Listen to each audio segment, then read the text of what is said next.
Hello everybody, I'm late to post a video. In fact, I just got back from Japan, and you know I actually filmed this video before I went to Japan, but it's so controversial that I felt like I needed to make even more disclaimers and re-film this video. By the way, my nails aren't done, please don't look at it. It's because I'm fucking depressed. We're gonna get into that another day.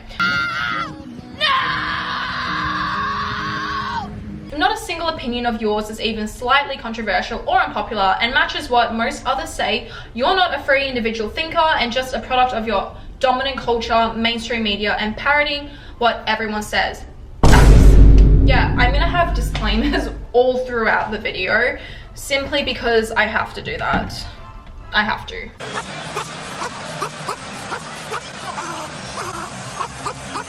Number one, to have optimal friendships. Optimal being like the highest quality friendships with like minimal drama, minimal jealousy.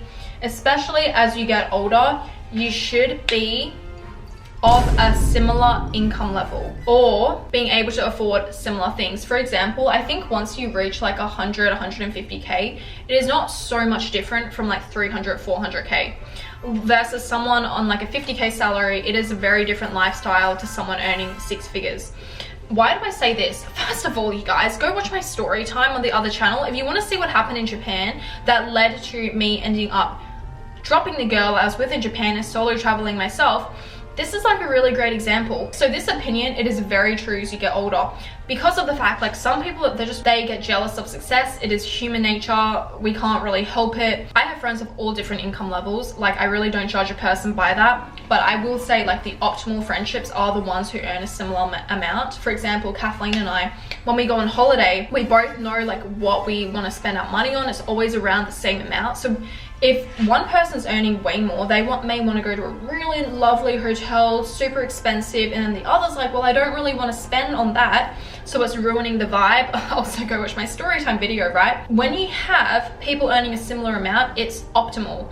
We're focusing on optimal relationships. That's what I mean, you guys. I'm not saying, disclaimer, I'm not saying don't be friends with people who make less or make more. I'm saying optimal friendships. You usually are earning a similar amount. Political correctness kills free speech. We have seen how this has evolved over the years. Do you remember back in like 2015, 2016, the movies and the songs and the memes that were coming out around that time, they could never slide today.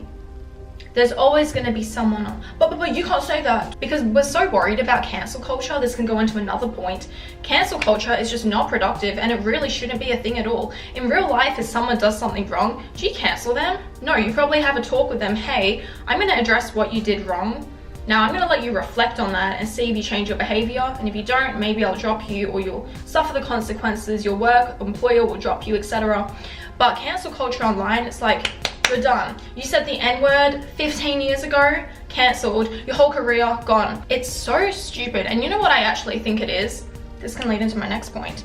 People who hyper obsess over celebrities, they just have no life. No. And I think when there's someone who has done something controversial on the internet, even if it was in the past, people can't wait for the drama because they are so bored with their own life. This drama is so exciting to them. They live for the drama. Let me watch all the YouTube videos on it. Let me log onto Twitter and tweet about it. They're so fucking bored with that life. Oh my god, do you see who is Kim Kardashian dating? I don't know. I don't care. Did you see that top Kendall Jenner wore? No, I didn't. I don't care. I don't care! You know who I care about? What top did Simone wear? What top does Simone wear today?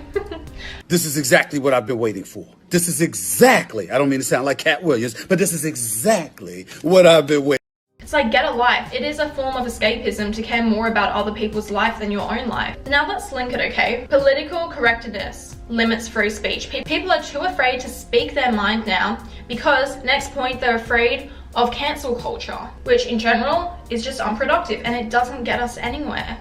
Which then links to why are people again obsessed with cancel culture beyond normal life being, you know, the people around you, but on the internet with celebrities, because they have no life, because they're bored as hell. They can't wait to cancel someone. I'm all for body positivity. and I think it's great that there is more inclusivity. I think the Victoria's Secret show, they should have just left it at having like the angels. And I don't know about you guys, but it actually kind of motivated me to work out and eat healthy when I was younger. Like, they raised me. The Victoria's Secret show raised me, and it actually gave me confidence. Not because I looked like them, but because I saw how hard they worked for their bodies. And I was like, I can do that too. I can like get abs. I was addicted to working out in high school because of like Adriana Lima. Brands like Rihanna's brand, it's doing so well because of how inclusive they are. Great, you know, but Rihanna's brand, it didn't start as a fantasy brand. Victoria's Secret was a fantasy brand. And actually when I was in uni, I did my marketing paper on this. VS was really in a tough spot because at the time, they were losing a lot of sales because they were not inclusive. But when they became inclusive, they still continue to lose sales because of all their competitors who started out as being inclusive, such as Rihanna's brand. So they were kind of in a tight spot, and you know what? They just should have left the show as a fantasy. Like, my opinion, I don't believe that women should date less successful men, and I think it is in the best interest of the relationship to have the most optimal relationship that the man makes more money. The male ego is so fragile.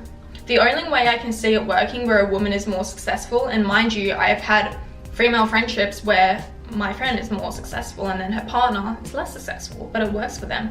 But I think they're an exception. In majority of cases, it doesn't work like that, simply because the male ego is so fragile. It would only really work if the guy is so secure. I watched a great movie about this on Netflix. I highly recommend you guys watch it. It truly left me speechless. The way it was executed, written, well, so essentially a little recap for you. This couple, they both work in the same hedge fund. The husband, he thinks he's gonna get a promotion, but it ends up being his soon-to-be wife. Now, you see the dynamic change over time throughout the relationship. This guy, he becomes so insecure from the get-go. He's not happy about her promotion. He loses interest in sex with her. It tears apart their relationship because he feels less of a man. And on the other side, his fiance starts to bring herself down, tries to lift him up. I think we see that a lot in everyday dynamics with men and women. Women, for so long, we will tear ourselves down, we'll shrink ourselves to make a man or other people in general just feel better. So she wasn't able to let herself shine. And I won't spoil the ending, but you have to watch it. And I just think it is optimal for a man to just earn even just a little bit more, simply to satiate his ego. Next, looks do matter. And you know, I talk a lot about how looks aren't everything, and I stand by that, but looks do matter. They're not everything, but they matter. That's what I will say. How you present yourself matters. Beauty only goes so far. Like, maybe you're beautiful naturally, but you present yourself like trash, you might be treated like trash still, you know? So presentation matters. Even I can tell if I'm like looking like trash one day, I'm treated differently compared to like how I am when I'm really well presented. Most people should not drop out and become an entrepreneur, or like attempt to become an entrepreneur. Most people should just do a 9 to 5. I think all of this talk online about if you're in a 9 to 5, you're not successful, you'll never be successful, you're an NPC, you're a loser. It is bullshit. Being an entrepreneur is so difficult. I always say, literally every video, if it was easy, everyone would do it right. Oh, I'm gonna drop out, I just bought this course, I'm gonna drop out, become a millionaire. If it was easy, everyone would be a freaking millionaire, right? It's really hard. It is up and down, up and down. There's a reason why most people actually never become successful, and it's because they think they'll succeed and then they give up immediately. What do I always say again? Fall 7 times, stand up 8. You have to keep going, and most people, they don't have that perseverance or grit within them. Working a 9 to 5, it doesn't mean you're an NPC. You can love your job, you can be really good at it. Maybe you love routine. I just think it's really toxic to promote being an entrepreneur to every single person. A lot of marriages fail because people are not with the right person, like duh, but they're not with the right person because I think a lot of people rush into marriage. So I've talked about this in another video, I believe. People rush into marriages in their early 20s, sometimes because of religion, or in their late 20s because they're feeling pressured. They see everyone else around them getting married. Women, you know, we've got a clock on us. We have to have children if we want to be fertile. It's a lot of pressure. So it gets to a point, and I think for men as well, where they're just like, I'll take anyone. You might not be the perfect fit, but I'll take you. There's a reason why people who get married in their 30s, their relationships tend to be a lot more successful and the divorce rate is a lot lower. I mean, I'll give you a sad fact here. Over 50% of marriages end in divorce. I think it's like 60 actually. Of that, 7% are in love, or like, I forgot the exact number, 4 to 7%. It's very small. And then the remainder are together for the children. Huh? Sad, right? So I feel like if we just stopped rushing into things, marriages would have a higher success rate. And you know what? Like, the statistics are there, it's true. This can lead into a next point.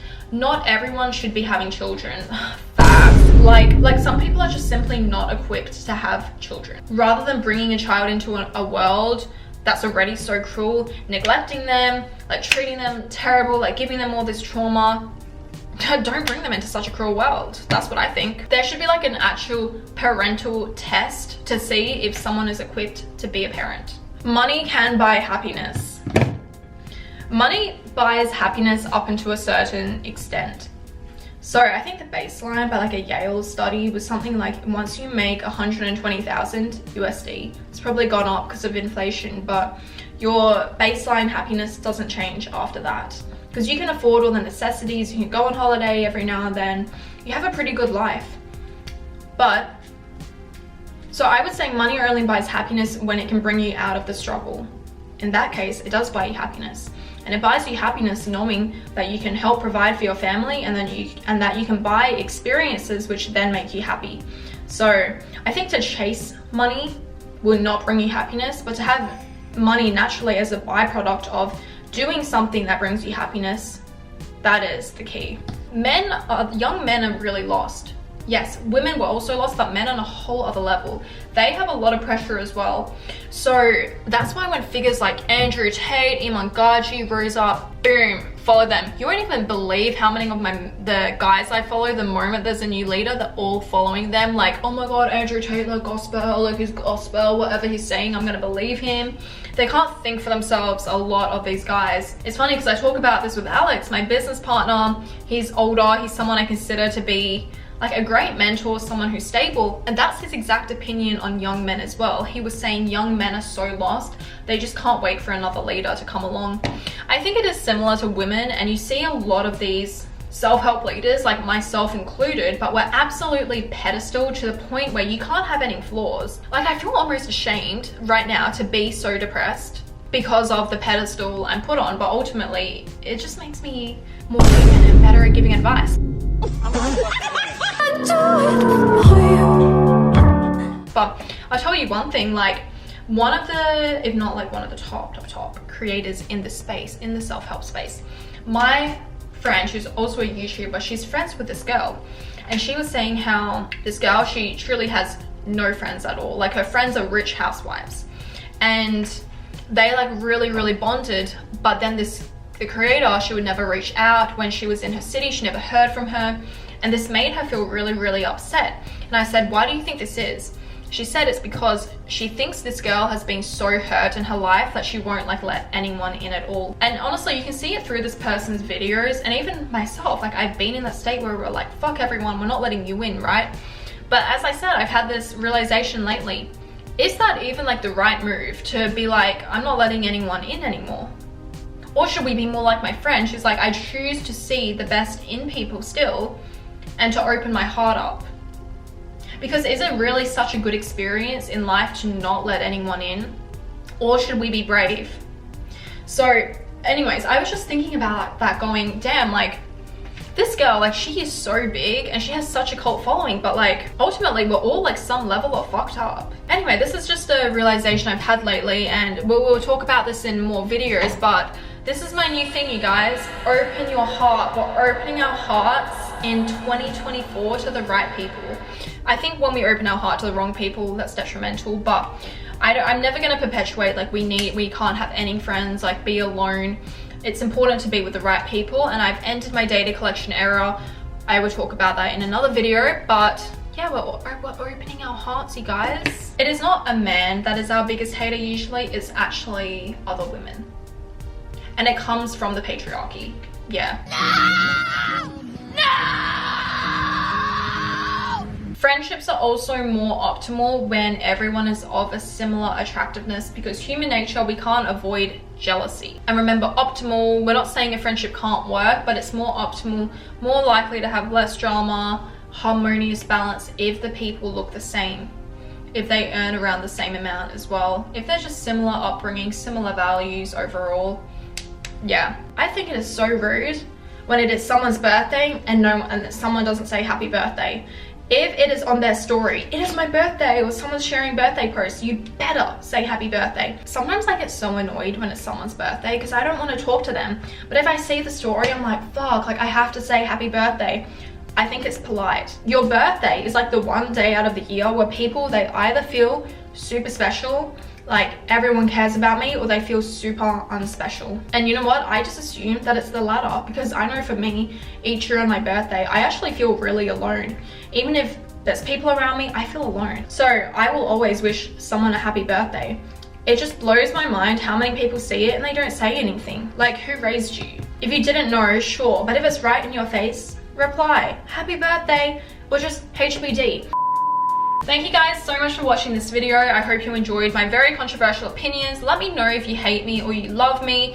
Either way, it doesn't make a difference. And because I create my reality, you love me. And because you want to think you create your own reality, you will, in retaliation, say you hate me. But you actually love me. Kidding, you guys, I love you. Go check out the story time on my vlog channel, and Tokyo vlog, Japan vlog out soon, okay? Ich liebe dich. Tschüss. You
are my